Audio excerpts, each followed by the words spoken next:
this is Connie Huffa, and welcome to Fabdesigns Studio. Thank you for picking up our bonus class. This one is on machine maintenance and the proper oiling procedure for a flat netting machine. Now, if you have a direct feed machine, they're slightly different than a side feed machine. Each time the machine stops for oil, brush oil onto all the jacks in the front and the rear beds. Make sure you cover each butt. Make sure you don't use too much oil. If you put too much oil on the machine, it splashes and it goes onto the electronic cables and it breaks them down. So we don't want too much oil, but we need to cover each sinker, each clamping butt on the front and the rear bed. Now open the back panel to reach the rear needle bed and oil every single needle and every single jack just the way you did on the front bed. I know it's easy to reach over. I usually need a step stool to do it, but this is important to catch every one of them. Do not put oil on the feeders on a direct feed machine, or on the feeder rails, or the pulley systems. These are all electronic, or on the motors.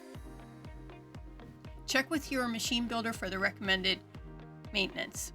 Now on a side feed machine, we have something slightly different.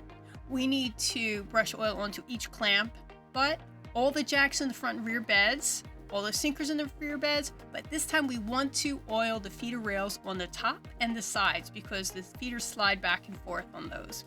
We also want to put oil on the carriage rail or the cam box rail, back and front. We need to make sure that the oil is not too sloppy and that it coats all the different surfaces and you don't have so much dripping off into the drip tray below. The other thing I like to do is oil the entire needle bed and not just the area that I'm knitting with, because it starts to dry out and sometimes your needles will get a little tight in the tricks. Well, Bruce is doing a good job putting the oil on every single surface. You have to make sure you get every single butt, every place that it could possibly, all the moving parts need to be coated with oil, and it needs to be loose. Now, one thing, being a short person, I will oil rails last so I don't get oil all over my arms.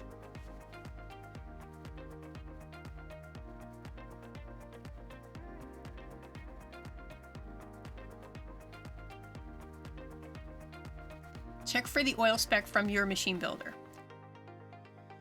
Now the type of oil that we use white machine oil. We use Kluber, but your machine builder might have a different brand.